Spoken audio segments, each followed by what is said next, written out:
Today we will continue our 8th lesson, that is types of pronouns. कल हमने personal pronoun के बारे में पढ़ा। आज हम जो है नेक्स्ट टाइप के बारे में बात करेंगे। सेकंड टाइप जो है वो है student reflexive pronoun. There are two forms of reflexive pronoun used for the second person. Reflexive pronoun की जो है टू फॉर्म्स है, किसके लिए यूज़ की जाती है? सेकंड पर्सन के लिए, यानी कि जो पर्सन बात को सुन रहा होता है वो कौन होता है? Second person. You use yourself when you are talking to one person. जब आप एक व्यक्ति से ही बात कर रहे हैं तो हम किसका यूज़ करते हैं? योर सेल्फ का। You use yourself when you are talking to more than one person. और जब एक से ज़्यादा के बारे में ज़्यादा से हम बात करते हैं तो हम योर सेल्फ का यूज़ करते हैं। और referring to a group which includes the person you are talking to, या फिर उस ग्रुप के बारे में बताने के लिए जिससे भी आप बात कर रहे हैं उसमें वो भी शामिल होता है उस ग्रुप के अंदर, उसके बारे में बताने के लिए भी हम योर सेल्फ का यूज़ करते हैं। You can use a reflexive pronoun to make it clear that the object of a verb is the same person or thing as the subject of the verb। क्या बोल रहा है कि आप reflexive pronoun का use क्या बताने के लिए कर सकते हैं कि जो वर्ब का ऑब्जेक्ट जो होता है और सब्जेक्ट जो है वही सेम पर्सन होता है। Object of a verb is the same person और thing as the subject of the verb. जैसा सब्जेक्ट होता है वो ही क्या होता है? वर्ब का ऑब्जेक्ट होता है। पहले तो देखिए स्टूडेंट, जब एक पर्सन से बात हो रही है तो क्या किया? जैसे यहाँ पे यू यूज़ किया और फिर यूज़ किया योर सेल्फ, यानी वन पर्सन से टॉकिंग हो रही है तो can you do it yourself, एक से बात हो रही है। सेकेंड में देखिए how many of you are here, वो पर्सन भी शामिल है जिससे आप बात कर रहे हैं और ग्रुप ऑफ पर्सन है, तो यहाँ पर यूज़ किया क्या? योर सेल्व्स यूज़ किया। आगे देखिए क्या बोला इसने कि जो ऑब्जेक्ट होता है वर्ब का वही क्या है? सब्जेक्ट होता है। देखिए यू,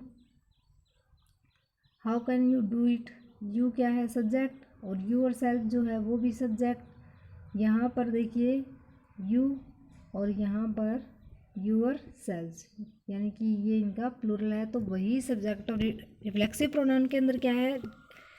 सेल्फ ऐड हो जाता है या फिर सेल्स ऐड हो जाता है और ऑब्जेक्ट भी वही पर्सन होता है जो सब्जेक्ट होता है।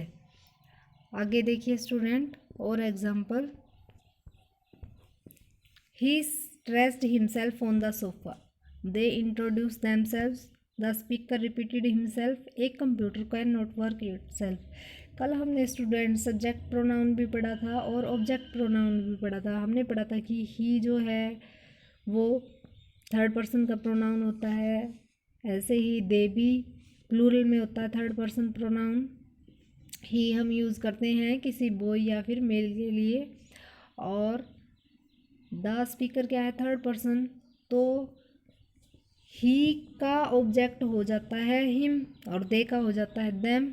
तो यहाँ पर देखोगे कि वही व्यक्ति तो ऑब्जेक्ट है और वही सब्जेक्ट है, यानी कि सेम पर्सन ही ऐसा होता है किसके अंदर? रिफ्लेक्सिव प्रोनाउन के अंदर। और इसमें क्या है? जो हमारे प्रोनाउंस है उनके पीछे सेल्फ ऐड हो जाता है या फिर प्लूरल हो तो सेल्स ऐड हो जाता है। आगे देखिए, you can use reflexive pronouns to emphasise वो और what you are referring to. तो हम जो है रिफ्लेक्सिव प्रोनाउन का यूज़ किस लिए कर सकते हैं? To emphasise. एम्फेसाइज कहता है जोर देकर कहना, वो और what you are referring to, जिसके बारे में भी या जिसके बारे में हम बताना चाहते हैं, क्या बताना चाहते हैं, या फिर किसी के बारे में बताना चाहते हैं तो उसके लिए हम क्या रिफ्लेक्सिव प्रोनाउन का यूज़ करते हैं। देखिए, I myself will go and see him, we ourselves, you use reflexive pronoun after a preposition. तो इसका यूज जो है वो कहाँ कर सकते हैं? प्रेपोजिशन के बाद भी कर सकते हैं। जैसे देखिए, I am सेम्ड of my self, of के बाद हमने यूज़ किया किसका? रिफ्लेक्सिव प्रोनाउन का। और कल हमने पढ़ा था कि ऑब्जेक्ट क्या है? नाउन या प्रोनाउन होता है जो होता वर्ब के बाद होता है या फिर प्रेपोजिशन के बाद होता है। तो यहाँ पर जो माई सेल्फ और हिमसेल्फ है वो क्या है, वर्ब और प्रेपोजिशन के बाद है, और आई का माई सेल्फ और ही का हिमसेल्फ ऑब्जेक्ट है। नेक्स्ट है स्टूडेंट इनडेफिनेट प्रोनाउंस। इनडेफिनेट क्या होता है, अनिश्चित, यानी कि इसका नाम ही हमें सजेस्ट कर रहा है। डेफिनेशन हम पढ़ेंगे। When you want to refer to people or things you do not know exactly who or what they are, or their identity is not important, you can use an indefinite pronoun. When you want to refer to, जब आप चाहते हैं to refer to people or things, व्यक्तियों या फिर वस्तुओं के बारे में बताने के लिए यू डोंट नो, आप नहीं जानते, एग्जैक्टली वास्तव में, वो कौन, और वट क्या, दे आर वो क्या है या फिर वे कौन है, और their identity is not important और उनकी पहचान बताना क्या है, महत्वपूर्ण भी नहीं होता। You can use an indefinite pronoun, तो आप जो है इनडेफिनेट प्रोनाउन का यूज़ कर सकते हैं। An indefinite pronoun indicates only that you are talking about people or things rather than referring to a specific person or thing। तो indefinite pronoun जो है वो यह इशारा करता है या इंडिकेट करता है that you are talking about people और थिंग्स, आप क्या है या तो पीपल्स के बारे में बता रहे हैं या फिर आप वस्तुओं के बारे में बता रहे हैं, rather than referring to a specific person और थिंग, बजाय इसके कि आप जो है किसी विशेष व्यक्ति या फिर वस्तु के बारे में नहीं बता रहे। बस इतना पता चलता है कि आप जो है किसी के बारे में बात कर रहे हैं, लेकिन वास्तव में उसके बारे में पता नहीं होता। एग्जाम्पल देखिए, he was waiting for something, तो यहाँ पर समथिंग जो है वो हमारा क्या है, इंडेफिनेट प्रोनाउन है। I was there before anybody came, something और एनी बॉडी जो है वो हमारे क्या है, indefinite pronoun.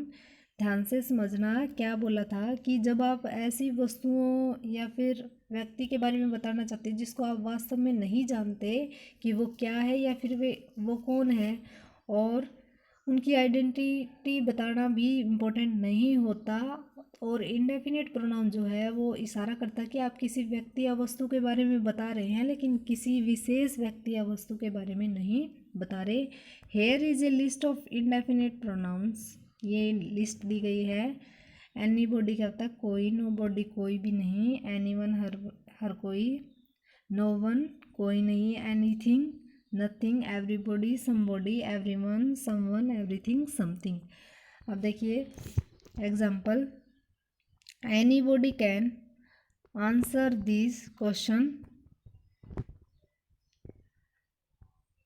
anybody can answer that question, तो यहाँ पर हर कोई, तो ये क्या है, इनडेफिनेट है, यानी कि स्पेसिफिक पर्सन के बारे में बात नहीं हो रही है। Everybody is welcome to the meeting, nobody knows where he lives, somebody must have taken my purse, anyone. तो ये सभी आप सेंटेंसेस पढ़ोगे तो आपको लगेगा कि हमें उसके बारे में पता नहीं है, किसी जिसके बारे में भी बात हो रही है वो कोई स्पेसिफिक पर्सन या थिंग नहीं है। नेक्स्ट है स्टूडेंट रेसिप्रोकल प्रोनाउंस।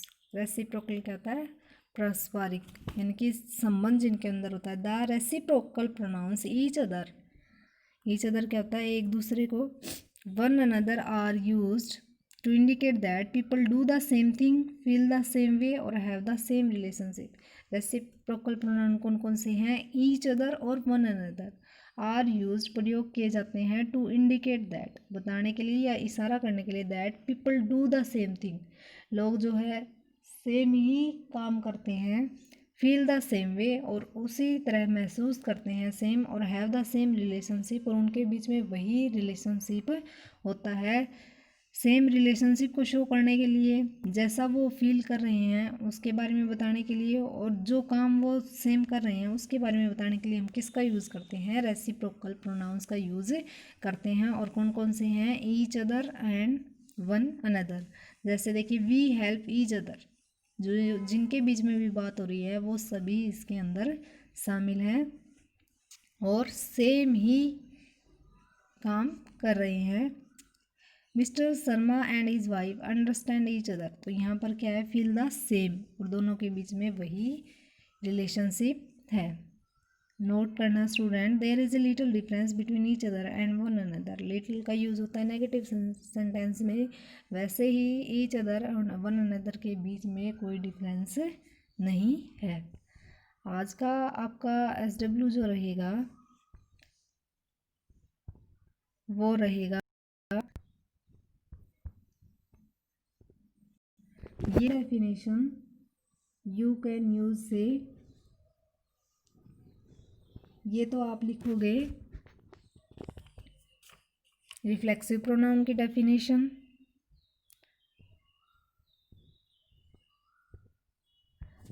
और यहाँ से ये डेफिनेशन आप लिखोगे कंप्लीट इंडेफिनिट प्रोनाउंस की, और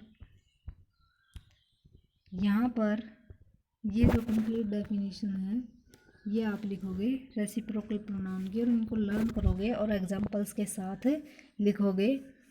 thank you, have a nice day.